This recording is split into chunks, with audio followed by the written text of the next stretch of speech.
दोस्तों, आज हम आपको इसमें भगवद गीता के अनमोल वचन के बारे में बताने वाले हैं। इस गीता सार में श्री कृष्ण के अनमोल वचन का सार दिया गया है। ये वचन उपदेश के रूप में श्री कृष्ण ने अर्जुन को महाभारत के युद्ध के समय दिए थे। इन कोट्स ने अर्जुन की मन की दुविधा को दूर करके सही निर्णय लेने में मदद की। आप भी इन मोटिवेशनल भगवद गीता कोट्स को जानकर अपने जीवन में इनका पालन कर सकते हैं। यह आपके मन को शांत करके आपको जीवन की हर मुसीबत से लड़ने में सहायता करेंगे। आपको जीवन में सफलता के लिए इनका अनुसरण करना चाहिए। दोस्तों, आगे बढ़ने से पहले अगर आप चैनल पर नए आए हो तो चैनल को सब्सक्राइब कर दो और वीडियो को लाइक कर दो। जिस तरह प्रकाश की ज्योति अंधेरे में चमकती है, ठीक उसी प्रकार सत्य भी चमकता है। इसलिए हमेशा सत्य की राह पर चलना चाहिए। तुम क्यों व्यर्थ में चिंता करते हो? तुम क्यों भयभीत होते हो? कौन तुम्हें मार सकता है? आत्मा न कभी जन्म लेती है और न ही इसे कोई मार सकता है। यही जीवन का अंतिम सत्य है। एक ज्ञानवान व्यक्ति कभी भी कामुक सुख में आनंद नहीं लेता।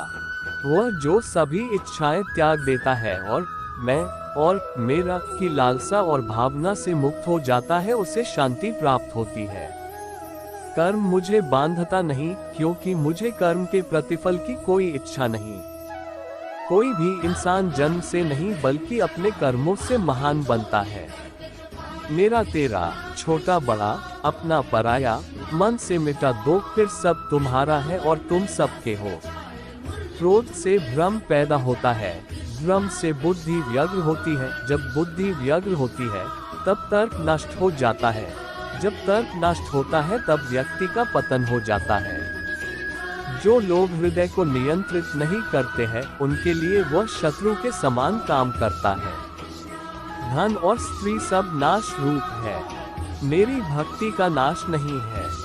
फल की लालसा छोड़कर कर्म करने वाला पुरुष ही अपने जीवन को सफल बनाता है। जिस प्रकार मनुष्य पुराने कपड़ों को त्याग कर नए कपड़े धारण करता है, उसी प्रकार आत्मा पुराने तथा व्यर्थ के शरीरों को त्याग कर नया भौतिक शरीर धारण करता है। जो दान कर्तव्य समझकर बिना किसी संकोच के किसी जरूरतमंद व्यक्ति को दिया जाए, वह सात्विक माना जाता है। मानव कल्याण ही भगवद गीता का प्रमुख उद्देश्य है। इसलिए मनुष्य को अपने कर्तव्यों का पालन करते समय मानव कल्याण को प्राथमिकता देना चाहिए। न तो ये शरीर तुम्हारा है और न ही तुम इस शरीर के मालिक हो। ये शरीर 5 तत्वों से बना है, आग, जल, वायु, पृथ्वी और आकाश। एक दिन ये शरीर इन्हीं 5 तत्वों में विलीन हो जाएगा।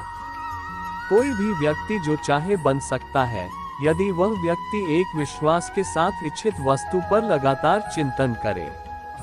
तुम्हारा क्या गया जो तुम रोते हो? तुम क्या लाए थे जो तुमने खो दिया? तुमने क्या पैदा किया था जो नष्ट हो गया? तुमने जो लिया यहीं से लिया, जो दिया यहीं पर दिया। जो आज तुम्हारा है कल किसी और का होगा, क्योंकि परिवर्तन ही संसार का नियम है। समय से पहले और भाग्य से अधिक कभी किसी को कुछ नहीं मिलता है।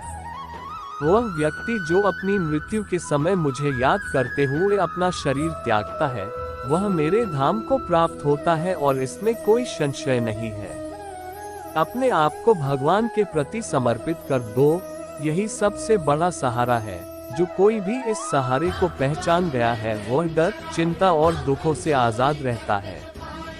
धरती पर जिस प्रकार मौसम में बदलाव आता है, उसी प्रकार जीवन में भी सुख दुख आता जाता रहता है। सदैव संदेह करने वाले व्यक्ति के लिए प्रसन्नता न इस लोक में है और न ही परलोक में। अपने परम भक्तों जो हमेशा मेरा स्मरण या एक चित मन से मेरा पूजन करते हैं, मैं व्यक्तिगत रूप से उनके कल्याण का उत्तरदायित्व लेता हूँ। यस्मान्नोद्विजते लोको लोकान्नोद्विजते चैया हर्षामर्षभयोद्विग्न मुक्तो यह सच्चा में प्रिय। अर्थात इस श्लोक में श्री कृष्ण बताते हैं कि जो मनुष्य किसी दूसरे व्यक्ति को हानि नहीं पहुंचाता, जो मनुष्य किसी भी परिस्थिति में दुखी नहीं होता और दया और खुशी के समय में एक समान व्यवहार करता है, वह व्यक्ति मुझे प्रिय होता है। जन्म लेने वाले के लिए मृत्यु उतनी ही निश्चित है जितना कि मृत होने वाले के लिए जन्म लेना। इसलिए जो अपरिहार्य है उस पर शोक मत करो। मनुष्य अपने विश्वास से निर्मित होता है। जैसा वो विश्वास करता है वैसा वो बन जाता है। अपने अनिवार्य कार्य करो, क्योंकि वास्तव में कार्य करना निष्क्रियता से बेहतर है। भाग्य के भरोसे केवल वही लोग बैठे रहते हैं जो जीवन में कुछ करने के लिए अंदर से प्रेरित नहीं होते। जो चीज हमारे दायरे से बाहर हो उसमें समय गंवाना मूर्खता ही होगी। श्रेष्ठ बनना भी एक महानता है, क्योंकि समाज में लोग श्रेष्ठ पुरुषों का ही अनुसरण करते हैं। मैं सभी प्राणियों के हृदय में विद्यमान हूँ। हमेशा आसक्ति से ही कामना का जन्म होता है। मन बहुत ही चंचल होता है और इसे नियंत्रित करना कठिन है, परंतु अभ्यास से इसे वश में किया जा सकता है। सम्मानित व्यक्ति के लिए अपमान मृत्यु से भी बदतर होती है। इस जीवन में कुछ भी व्यर्थ नहीं होता है। बुद्धिमान व्यक्ति ईश्वर के सिवा और किसी पर निर्भर नहीं रहता। कर्म योग एक बहुत ही बड़ा रहस्य है। जब व्यक्ति अपने कार्य में आनंद प्राप्त कर लेता है तब वह पूर्ण हो जाता है। जो व्यक्ति जिस भी देवता की पूजा करता है मैं उसी में उसका विश्वास बढ़ाने लगता हूँ। मैं भूत, वर्तमान और भविष्य के सभी प्राणियों को जानता हूँ, लेकिन कोई भी मुझे नहीं जान पाता। हर व्यक्ति का विश्वास उसकी प्रकृति के अनुसार होता है। जब जब इस धरती पर पाप, अहंकार और अधर्म बढ़ेगा तो उसका विनाश कर धर्म की पुनः स्थापना करने हेतु मैं अवश्य अवतार लेता रहूंगा। जिस भाव से सारे लोग मेरी शरण ग्रहण करते हैं उसी के अनुरूप मैं उन्हें फल देता हूँ। जो होने वाला है वो होकर ही रहता है और जो नहीं होने वाला वह कभी नहीं होता। ऐसा निश्चय जिनकी बुद्धि में होता है उन्हें चिंता कभी नहीं सताती है। जो व्यवहार आपको दूसरों से पसंद ना हो ऐसा व्यवहार आप दूसरों के साथ भी ना करें। अच्छे कर्म करने के बावजूद भी लोग केवल आपकी बुराइयां ही याद रखेंगे, इसलिए लोग क्या कहते हैं इस पर ध्यान मत दो, तुम अपना काम करते रहो। मनुष्य को जीवन की चुनौतियों से भागना नहीं चाहिए और न ही भाग्य और ईश्वर की इच्छा जैसे बहानों का प्रयोग करना चाहिए। परिवर्तन ही संसार का नियम है। एक पल में हम करोड़ों के मालिक हो जाते हैं और दूसरे पल ही हमें लगता है कि हमारे आप कुछ भी नहीं है। मन की गतिविधियों, होश, श्वास और भावनाओं के माध्यम से भगवान की शक्ति सदा तुम्हारे साथ है। किसी दूसरे के जीवन के साथ पूर्ण रूप से जीने से अच्छा है कि हम अपने स्वयं के भाग्य के अनुसार अपूर्ण जिएं। वह जो इस ज्ञान में विश्वास नहीं रखते, मुझे प्राप्त किए बिना जन्म और मृत्यु के चक्र का अनुगमन करते हैं। एक उपहार तभी अच्छा और पवित्र लगता है जब वह दिल से किसी सही व्यक्ति को सही समय और सही जगह पर दिया जाए, और जब उपहार देने वाला व्यक्ति का दिल उस उपहार के बदले कुछ पाने की उम्मीद ना रखता हो। नर्क के 3 द्वार हैं: वासना, क्रोध और लालच।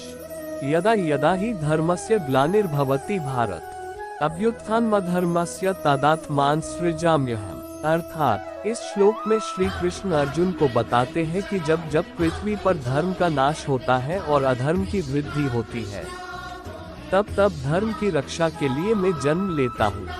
हम उम्मीद करते हैं कि आपको हमारे द्वारा ऊपर दिए गए दिल को छूने वाले Bhagavad Gita quotes in Hindi, Bhagavad Gita quotes on life, Bhagavad Gita quotes for students पसंद आए होंगे। आप इन भगवद गीता अनमोल वचन को अपने दोस्तों और रिश्तेदारों के साथ शेयर कर सकते हैं, जिससे वह भी इन्हें अपने जीवन में लागू कर